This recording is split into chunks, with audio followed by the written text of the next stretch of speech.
I gotta watch Love Island. Somebody's going to the, is it the Hideaway or what's that shit called? I saw the first look and I was like, damn, this episode really looks juicy, but I got better shit to watch. I, I don't. After this is over though, because it's almost the end, I think, right? I had no idea that we were getting this close to, Last week. yeah. Well, welcome to episode number 69 of Long Lost Pals, our Bellsprout episode. A sexy number, not a sexy Pokemon. That is like the least 69-ish Pokemon I could think of. I'm Joey. I'm Karrin. I feel like it should be like Jinx or something. What do you think? Like, I feel like it should be. Oh, that's a sexual Pokemon. I remember you asking me if that was a gay icon. That's a gay icon right there. She should definitely be number 69. They really dropped the ball on that one. Yep. And we are a show of one segment where we do our weekly bottom five. During this weekly bottom five, we go over five things that pissed us off from the previous week. Could be personal, could be news, could be sports, could be pop culture. It is up to us. We put on a 10-minute timer, but again, this is more just to keep us on track than for us to be held to. So when you see the timer expire, don't be like, what the fuck to put in this timer? We just do it so we don't have like a 30-minute episode when we're meant to have like a 15-minute episode because we can gab with the best of them. Corinne goes first because that's just what we do now. And whenever you're ready, Corinne, you can give a. Oh, I'm Joey, by the way. I don't think I said that.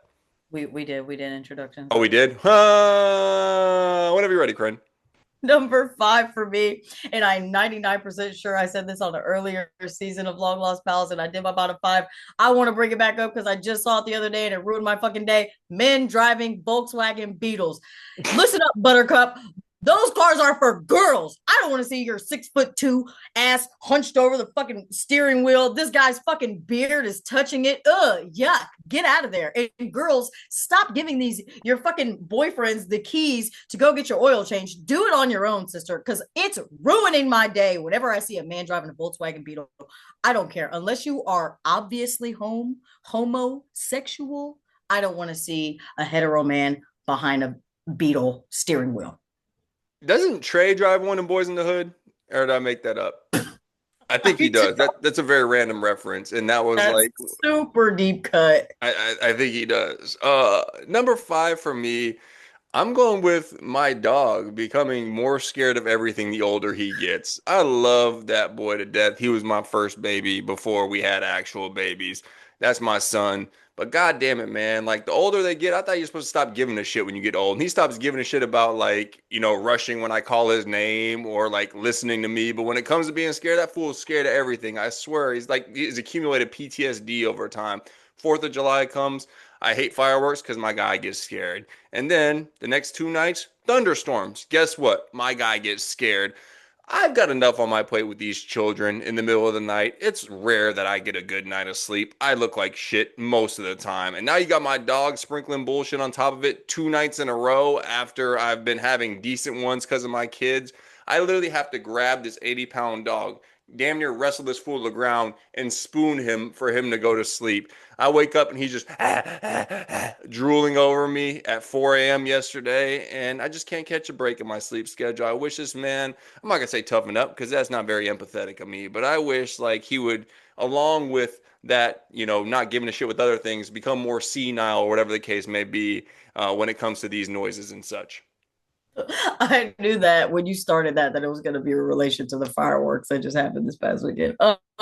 Number four, I am going with Essence Fest using AI to recreate Aaliyah for the Aaliyah tribute that they did. Let's just talk about all of these companies that are using AI or like implementing it just so tone deaf. None of us want y'all to use that shit. But first of all, why didn't y'all just use the hundreds of fucking Aaliyah footage that is already in existence? Essence Fest like partners with BET. BET probably has the most behind the scenes footage of Aaliyah available. Clip her fucking music videos together for the goddamn tribute. Why are y'all using AI? Number two, the shit didn't even look like Aaliyah. It looked like Beyonce. Why does it look like Beyonce's face on top of Aaliyah's body? This is what y'all wasted 500 million gallons of water to recreate? Just cut it with the bullshit, man. I don't get it. I saw a tweet today that says I miss the days when AI meant Allen Iverson. I concur. Number four for me, I'm going with the weird sector of Los Angeles Lakers fans that hate LeBron for some reason. So LeBron announced last week that he's not going to play for the Lakers anymore. And I understand they probably maxed out with that team. And it's like a mutual parting that's probably for the best all the way around. But there's this weird segment of Lakers fans. He played there for 8 years. He brought them a championship. He's, in my opinion, the greatest player of all time. And, I'd say worst case scenario, the second best player of all time. But you got these people that are like, oh, good riddance, get this guy out of here. He saved y'all from being a poverty ass franchise. Like the Lakers are the most like Hollywood, literally, franchise of all time. They always get stars. But let's not forget, before LeBron was there, after their last championship, I think they won 2 playoff series in those 8 years. He comes back, makes y'all relevant in his 35th year of age. So my age, our age right now, won y'all a championship, which by the way was 4 years older than Kobe was when he won y'all's last championship. So he was doing it longer. Yeah, I get all y'all are obsessed with Kobe, and he's a different player than LeBron, not a better player. And I know when he passed away, I feel like the rose-colored glasses got even rosier. But let's be for real here. Stop acting like LeBron's some kind of bum when he's literally one of the greatest players of all time. Brought y'all a championship, which I'm thirsty as shit for because it's been since 1995 or 96, whatever it was, since the Rockets got one. Like, let's be for real, man. Like, what do you like? What do you hate? That he's a good person? That he passes the ball? Like, I'm so sick of this shit. And it's always whatever. Let me hop off it. LeBron to the Rockets? How you feel? Yeah, I wish. There ain't no way in hell. I might even get my hopes up.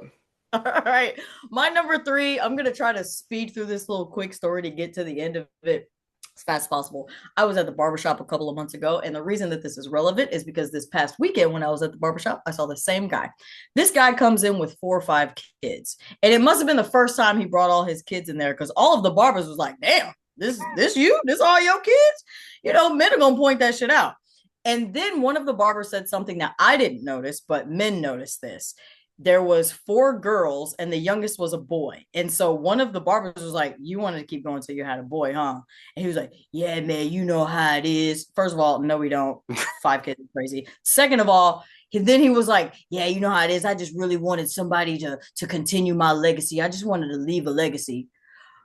Boy, shut your ass up. And this past weekend, when I seen him, he's standing outside of his van. He had only brought his daughter, his 2019 minivan, by the way, smoking his joint before he drove his daughter home after getting his hair cut. Why is it always a bum talking about a fucking legacy? You don't got 2 goddamn nickels to rub together talking about, yeah, I gotta leave a legacy. Fuck you. I hope all of your daughters leave you and abandon you because you're obviously a shitty fucking person. Fuck off. I hate these people. I'm so sick of that. Have you heard that before? Oh, for sure. Yeah, yeah, yeah. Like, yeah, my last name. Like, bitch, it don't mean nothing if you ain't doing shit with it yourself. Number three for me, I'm going with the white nationalist Patriot Front marching in Washington, D.C. on the 4th of July. So I miss the days when I could enjoy the 4th of July. It used to be fun to be like America and listen to Bruce Springsteen, who at least is a great person because it was a roll of the dice, singing a song like Born in the USA, you never know. That was back when patriotism was cool. It's no longer cool because we got dumbasses like this marching down the street. And, they're all wearing white masks. You know why? Because they're a bunch of goddamn cowards. If your ideas are so great and you believe in these super cool things, wouldn't you be proud to share them with people? Why you gotta wear white? Like, why you gotta wear a mask? And then on top of that, Confederate flag, it's a loser flag. Legitimately, a loser flag. They lost. Why does this still carry on? Like, since when has it been cool to support losers? I don't understand what the deal is. I'm sick of the fact that, of course, this cabinet, this presidency, whatever you want to say, didn't condemn this shit. Oh, they want to pull the free speech card. But Lord forbid free speech is used for something positive, then it's an issue. I'm tired of people feeling like it's okay to do bullshit like this in 2026. I'm tired of going backwards and feeling like I'm in the goddamn 1940s or whatever the fuck it will. Obviously, not the Civil War times. That's not what I mean. I'm not that stupid. But whatever the case may be, I'm tired of feeling like this shit. And I would just like to enjoy the 4th of July again, but I cannot do that until I'm proud to be an American where at least I know I'm free. And And we that are guy's proud shitty too. and That sucks too. Lee Greenwood. we aren't proud and we aren't free anymore. So there's that. Number two, I'm going with homophobic men in MAGA stealing a whole bunch of gay culture, but still being homophobic. Why do all of y'all have fucking mustaches all of a sudden? Everybody's wearing short shorts and walking around with a tote bag. Sir, how are you going to sit here and be homophobic? You look like Freddie Mercury. Get the fuck out of here. I should fucking see you at Pride with the flag. Don't fucking sit here and get on Nick Fuentes' podcast spewing some shit. Sir, you look like one of us. Get the fuck out of here. I'm so sick of them stealing from gay culture and co opting it and then somehow still having vitriol for gay people who they're stealing from. Man, fuck y'all. Y'all some losers. I used to love seeing a mustache in the wild. I feel like I used to venture into mustaches occasionally, but they're just too common now, and people are ruining those for me too. We can't have anything good. It used to be a hipster Travis thing. Kelsey. Travis Kelsey got that fucking. I was like, why? He always looks like a What's cop going when he on? gets his. Number two for me, I'm going with disciplining my kids. Look, man, I wish I could be fun dad all the time. I wish I could be let's have a good time dad. The second it comes to disciplining my kids, I get so upset. So our oldest daughter is doing this fun thing now where she doesn't listen to us. It's super cool. She just does whatever she wants, and we tell her not to do something. We give her like 15 warnings. She doesn't listen. So my wife was like, "Hey, we got to like put our foot down. We got to like actually start like taking action," which sounds terrible. We started to try to do that. So the other day, like she's not listening about some shit. And we're like, "Hey, our kid, one thing about her, she loves reading books. She loves us reading to her. So before bed every night, we read her a couple of stories. And we're like, hey, if you don't do this, we're not going to read any books tonight. But because, we've been big threateners in the past and not big follow throughers, she was like, yeah, whatever, bitch. And sure enough, this is the day we followed through. And this baby screamed for like 10 minutes because we wouldn't read her a book. She was sitting in the corner of the room just looking through the book on her own after she'd calmed down. It was the saddest shit I've seen. I was ready to crumble a million times. My wife was looking at me like, you better not. You better fucking not. We're not reading a book to her. Being tough dad sucks. I mean, all my baby wanted to do was be studious and read Mickey Mouse Clubhouse. I was so sad that we couldn't do this for her. It was so wholesome. Like, we turn off the TV, I don't give a shit. Like, I say, yeah, you don't need more screen time. I don't give, but like, when it comes to shit like reading books, and we're like, sorry, you can't read anymore. And she's like, please, I want to read. It makes you feel like an asshole. I wish I wasn't trying to raise good, upstanding citizens, or I would just never discipline them at all.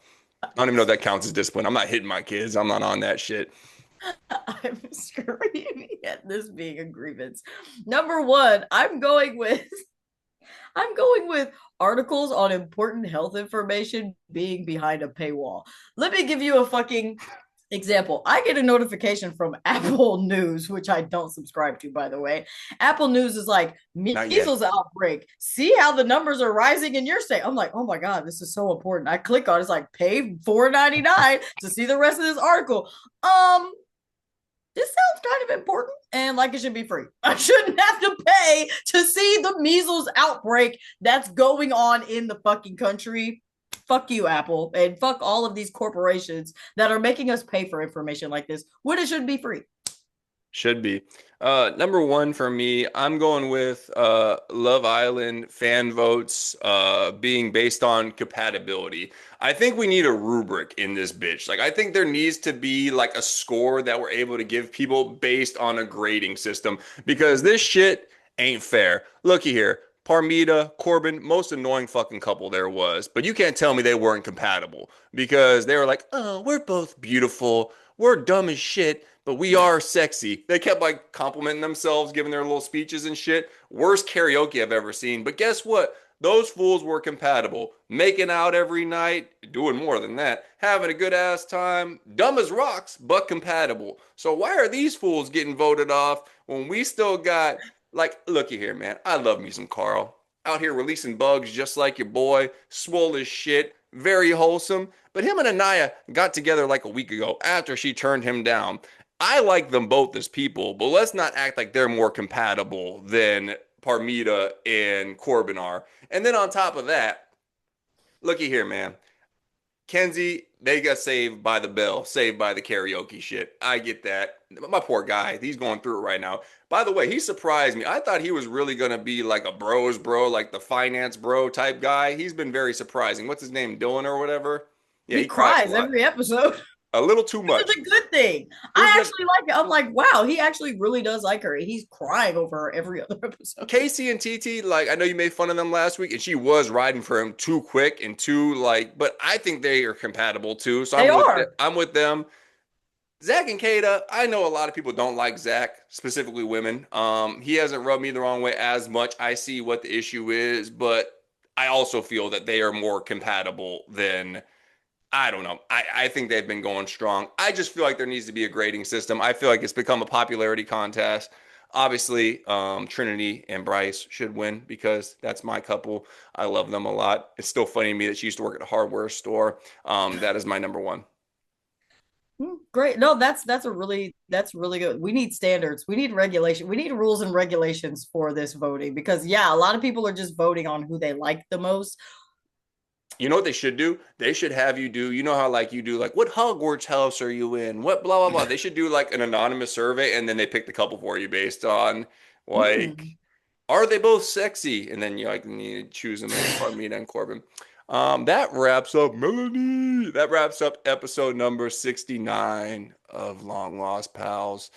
We appreciate some random guy commented and was like, "We got this, I got this as a random recommendation. It's pretty good. I'll take pretty good any day of the week." And he subscribed. So first of all, some random guy subscribed to us. I was gonna call him by name, but that's a little too much. Subscribe to us. So appreciate you, big dog. That all our friends and family out there. The fuck are y'all doing? This guy subscribed. We gotta beg y'all for 69 episodes. Like we're a bunch of bums. Like I'm out here shaking a cup with some coins in it. Goddamn. Worried about you, just worried about your fucking legacy and shit. Please, may I have some followers. Like this guy's out here just taking care of business on the first listen. Pretty good. I'll take pretty good any day of the week. Better than pretty bad. Karrin, stay fly. Wow.